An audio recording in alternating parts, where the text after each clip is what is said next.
Typologie des ovnis, partie 4. Bellator, Guillaume Chevalier. Les capsules temporelles. Fabrice Kircher et Dominique Becker ont développé l'hypothèse selon laquelle les ovnis ouvriraient des sas vers l'antimonde, où le temps s'écoulerait en sens inverse du nôtre.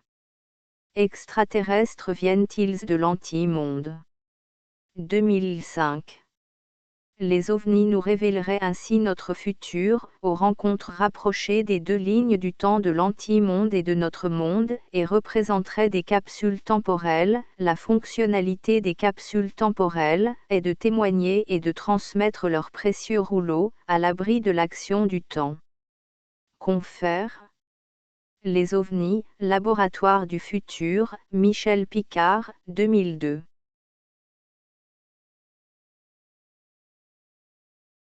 La pataphysique.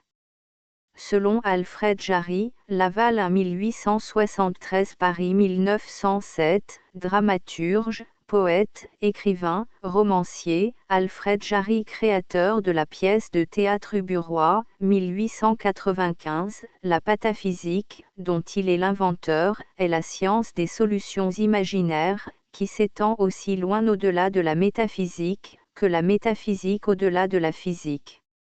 Cette néoscience des pataphysiciens, précédant et précurseuse du surréalisme, année 1920, et du réalisme fantastique, confère. André Breton, Jacques Bergier, Louis Pauwels, Le Matin des magiciens, 1960, La Revue Planète, 1961, induisait, annonçait les mystérieuses apparitions des soucoupes volantes. Monsieur Devaisnes confère. Les capsules temporelles, les faux vrais, 21, initiés aux arcanes du Faustrol, la Bible de la pataphysique, a cru discerner dans les récits des soucoupes volantes, de la vague de 1954, la trame occultée qui les sous-tend, le parler signifiant du cachet, qui anime la création, comme l'affirme la philosophie du Faustrol. L'univers supplémentaire, que l'on peut ou que l'on doit voir, au-delà des apparences, la science de ce qui se surajoute, au-delà de la physique et de la métaphysique. Ainsi, les rencontres approchées ufologiques, RR1, RR2, RR3, RR4, représenteraient des capsules, cratophanies, apparitions surnaturelles élaborées, dont le contenu, l'épiphanie, révélation, constitue le parchemin enluminé, le phylactère, conçu et élaboré à la manière d'un mutus liber, d'un livre muet, ou de planches dessinées, sans bulles, sans paroles et sans légendes écrites, formulées de manière symbolique. La communication du langage universel. Suivant la tradition de la société angélique, la représentation symbolique permet cette vision, cette perception et sert d'interface dynamique qui nous relie aux données et informations mémorielles, stockées dans l'océan des fréquences fluidiques universelles. Confère. L'hypothèse de Broglie, l'hypothèse La mémoire de l'eau, de Jacques Benveniste.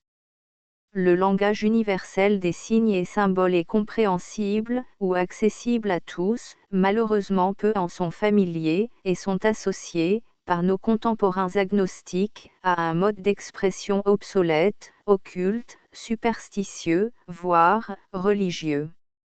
Malgré tout, le noble art de la symbologie est assimilé, sinon consciemment, directement, toujours subconsciemment, indirectement, de par son écriture sophistiquée, polysémique, sur plusieurs niveaux enchâssés, qui induit l'analogie, l'association d'idées, la parabole, l'allégorie, la métaphore et la litote, caractérisant et favorisant ainsi la sublimation de la pensée, l'élévation de la conscience spirituelle, la révélation éclairante, d'une épiphanie, d'une manifestation et d'une apparition perçue comme transcendante et supranaturelle. en lieu et place de l'interprétation littérale, suivie majoritairement par les ufologues amateurs progressistes, afin de faire correspondre les apparitions des ovnis à leur théorie des visiteurs extraterrestres conventionnels, avec leurs drôles d'engins non conventionnels. Nous vous proposons de suivre la lecture traditionnelle des anciens, qu'ils appliquaient lors des cratophanies, rencontres rapprochées avec l'ineffable. Pour nos ancêtres, ces manifestations, apparitions supranaturelles, sont porteuses de messages transmis, individuellement, et destinés à la collectivité humaine, dans le déroulé précis, d'une mise en scène préméditée et savamment orchestrée, où les événements, éléments particuliers, sont constitutifs du sens de lecture, et de la lecture du sens global. Les messagers. La plupart de nos contemporains traitent de manière identique, par le déni, le mépris, et au mieux par l'indifférence, les témoignages ufologiques et les récits des démonstrations prodigieuses ou miraculeuses. Cette attitude face à ces phénomènes, anciens ou modernes, peut s'expliquer par l'ignorance, l'incompréhension, le parti pris idéologique, la méfiance instinctive, la peur en réaction à l'inconnu, au mystère, à l'ineffable. Pour autant, ces occurrences surnaturelles sont universelles, intemporelles, et la manifestation d'une intelligence non humaine, omnisciente et omnipotente, qui s'adresse à tous. Tôt ou tard, chacun rencontrera cette intelligence, et ses représentants, qui nous communiquent ces messages. Les rencontres rapprochées de ce type sont les théophanies des anciens. Le fait d'analyser le contenu sémantique individuel de chaque apparition ufologique nous conduit à dégager sa cause, son origine et sa nature. La base de données fournie par la perception, la réception, le vécu, la description et la transmission du témoin ciblé par l'intelligence qui est à l'origine de sa rencontre rapprochée, nous en donne la possibilité. Le compte-rendu tant subjectif qu'objectif du témoignage fait apparaître, en effet, une interprétation analogique qui sous-tend son déroulé et qui échappe le plus souvent totalement à l'intelligibilité ordinaire des témoins, et demeure ignorée par la plupart des enquêteurs ufologiques eux-mêmes. Cette trame polysémique nous déroule le fil conducteur de la pensée de l'intelligence, qui se manifeste à travers une représentation d'un discours figuratif et imagé, aménagé, adapté au profil psychologique du témoin, à son vécu et à son héritage socio-culturel. Ce constat n'est pas récent, les anciens nommaient ce type de rencontre rapprochée, cratophanie, apparition, manifestation surnaturelle, et les attribuaient aux puissances célestes, venues guider ou instrumentaliser les humains en leur délivrant une épiphanie, un message, une révélation. Autrement dit, une intelligence non humaine s'adresse aux humains depuis des temps immémoriaux. Quel est son objectif, sa motivation, son programme, qui est-elle ? Elle nous répond indirectement à chacune de ces rencontres rapprochées avec nos concitoyens. Le Dolus d'Oléron. Le Dolus d'Oléron, 17, île d'Oléron, Charente-Maritime, Angoumois, Nouvelle-Aquitaine, 2 août 1979, 2h30, RR3 de Monsieur Pascal Langlade, 27 ans, casseur auto et Mademoiselle Edwige Collin, 20 ans, employée. Cela s'est passé le jeudi 2 août à 2h30 du matin. J'étais à ce moment-là en tête-à-tête avec mon ami, à 100 mètres de chez moi, dans un chemin. Il pleuvait, mais ce n'était pas un orage, pourtant un violent éclair, vert, éclata au-dessus des arbres, et vint frapper le sol à environ 15 mètres devant la voiture. Immédiatement, une lueur très puissante fit son apparition. Elle était à peu près à 150 mètres de hauteur, elle était énorme et elle éclairait le terrain comme en plein jour. Les branches du haut des arbres se mirent à battre avec violence. Je fis aussitôt le rapprochement avec la lueur car, dès qu'elle eut disparu, tout redevint comme avant, avec le vent qui soufflait moyennement. Cette lueur, qui avait surgi de derrière une haute haie d'arbres, à droite, avait survolé le terrain silencieusement, en décrivant des cercles, sur un plan horizontal, et elle disparut ensuite derrière une autre haie, située à gauche. Tout ceci ne dura pas plus d'une minute. Le diamètre de cette lueur est très difficile à situer, vu qu'il pleuvait, qu'il faisait nuit, et vu la distance, très approximative, qui nous séparait. Je pense toutefois qu'elle devait faire une dizaine de mètres de diamètre, mais c'est très incertain. Elle était blanche, très puissante, mais n'éblouissait pas.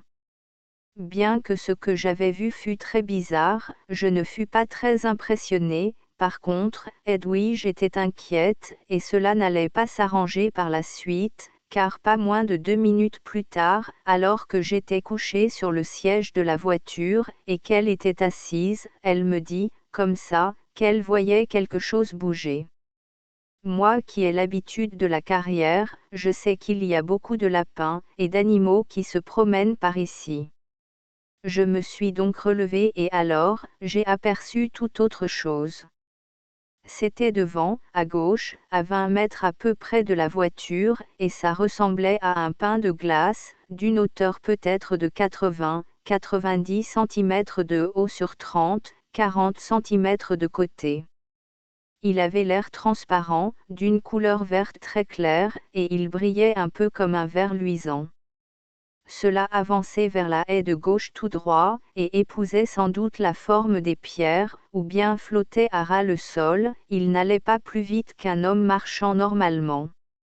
Arrivé à 15 mètres de nous, pour voir ce que c'était exactement, et pour le surprendre, j'ai allumé très rapidement les phares, instantanément, elle se volatilisa, on eût dit que la lumière l'avait fait disparaître, et ensuite, même, de nouveau dans le noir, on ne la revit pas.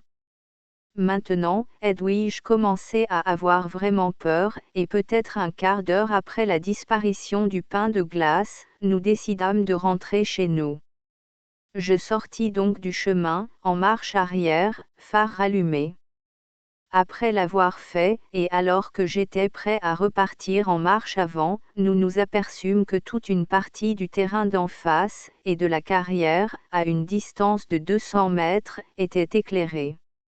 De nouveau, la lueur arrivait, elle avançait toujours de la même façon en décrivant des ronds, j'approchais un peu la voiture, et coupais le moteur, en éteignant les phares. Arrivé à un certain point, la lueur se mit à décrire un cercle continu. Elle tourna ainsi pendant au moins 30 à 40 secondes, et tout à coup, sans que l'on sache pourquoi, et qu'on se l'explique, elle s'éteignit.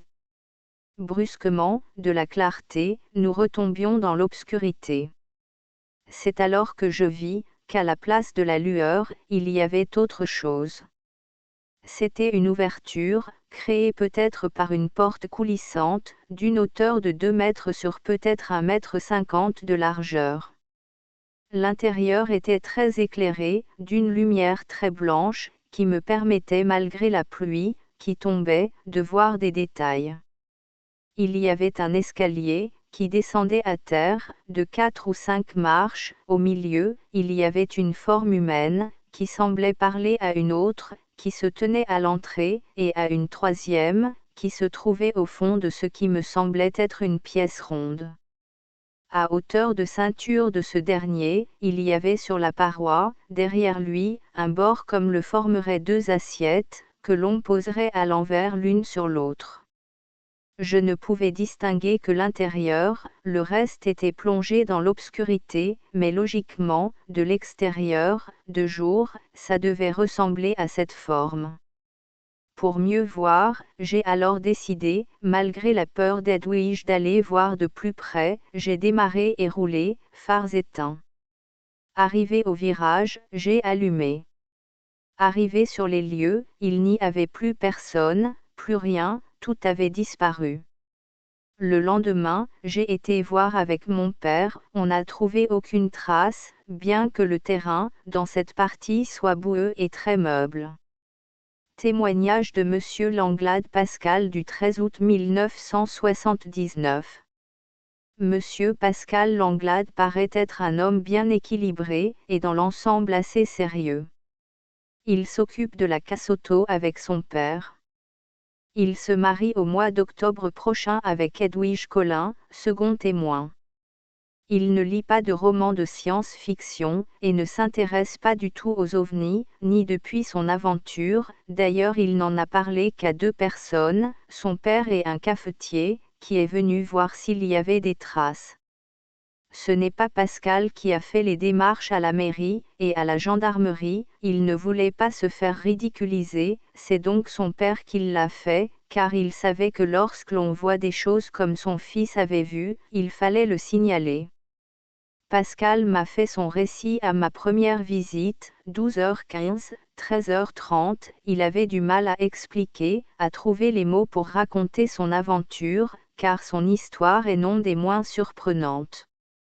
Il m'a raconté cela pourtant bien calmement, d'un ton tout à fait naturel et très sincère. Le spectacle qu'il avait vu ce soir du 1er août ne l'a absolument pas choqué, il n'a pas eu peur, et d'ailleurs il a même voulu s'approcher. J'ai noté quelques contradictions lors de ma deuxième visite, 19h, 20h, il me manquait des détails dans son récit, j'ai essayé d'être le plus perspicace possible mais je n'ai pu vraiment découvrir un indice qui fasse pencher la balance vers le canular. Il est dommage que je n'ai pu rencontrer le second témoin. Son père a très confiance en lui et le croit incapable d'inventer une histoire aussi rocambolesque. Il est vrai qu'il y a beaucoup de détails qui en font un cas à haut indice d'étrangeté. On a même l'impression, lorsqu'on l'interroge, qu'il n'a pas tellement envie de parler de ce qu'il a vu. Il n'a pas eu mal aux yeux depuis et dort bien. Pour répondre à la question, n'a-t-il pas eu d'ennui de moteur? Je signale que c'était une 404 Peugeot diesel. L'opinion du père, comme un peu celle du fils, repose sur des travaux, des essais secrets de l'armée, et le mutisme ainsi que le manque d'intérêt de la gendarmerie et de la mairie lui en donnent maintenant la conviction. Source, Lumière dans la nuit, numéro 190, enquête de Monsieur Pascal Grousset. RR3 Le dossier des rencontres du troisième type en France, Julien Gonzalez, 2014. Élément allégorique. Le nom du lieu choisi pour la RR3 de Monsieur Pascal Langlade, 27 ans, et Mademoiselle Edwige Collin, 20 ans, résonne comme une mise en garde, le dolus égale tromperie, autrement dit, vous laissez pas abuser par l'apparence formelle de votre RR3. L'île d'Oléron égale l'île de Houle égale du Normantrou, cavité dans les rochers en bord de mer, creux où se cachent les poissons égale les vivants, signalant un centre antique de haute spiritualité. Le lieu de cette RR3 est une carrière de pierre, ce qui est l'équivalent symbolique des enceintes sacrées mégalithiques. Il s'agit donc d'un rendez-vous RR3 à portée spirituelle, donc d'une cratophanie surnaturelle porteuse d'une épiphanie illuminatrice. L'occupation humaine de l'île est attestée dès le néolithique comme en témoignent plusieurs sites archéologiques, Pontézière à Saint-Georges d'Oléron, Or, les sites de la Péroche, et de l'Écuissière à Dolus, avec les mégalithes, de la Parée et le palais de Gargantua était une pierre close, la galoche de Gargantua avec cupule était le long du chemin menant à Dolus, la Piaret des Brandes. L'éclair vert égale bleu, plus, jaune, égale ciel, plus, or, égale lumière céleste signale un arrêt transcendant. L'apparition verte en forme de pain de glace, égale pureté cristalline, consacre l'incorruptible alliance qu'ils s'apprêtent à nouer avec leur futur mariage, qui est béni et couronné par la lueur, lumière céleste décrivant des cercles, anneaux d'alliance. Les 5 marches de l'escalier qui permet de s'élever vers l'arche, vaisseau, soucoupe volante de la lumière de la vie symbolisent les 5 marches, étapes de l'existence humaine, l'âge de l'enfance, l'âge de l'adolescence, l'âge de la jeunesse, l'âge de la maturité, l'âge de la sagesse, la ligne courbe, en bord comme le formeraient deux assiettes que l'on poserait à l'envers l'une sur l'autre, passe au niveau de la ceinture de la troisième silhouette qui représente l'âge de la sagesse. Souligne le symbolisme de la ceinture qui est l'attribut des sages, initiés.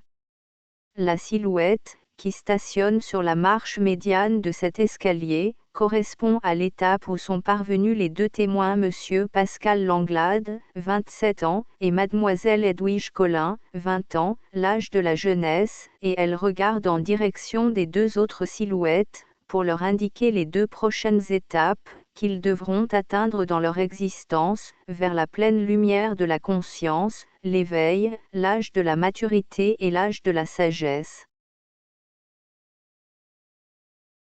Adressez-nous vos signalements de faits ovnis ou les bases de données des témoignages ufologiques et paraufologiques passés, empruntés aux archives ufologiques ou à celles de la presse locale, etc., présents et à venir, concernant les 5 départements normands. Calvados, Eure, Manche, Orne et Seine-Maritime. À l'adresse suivante, ufo.genpi@gmail.com. D'avance merci. À suivre.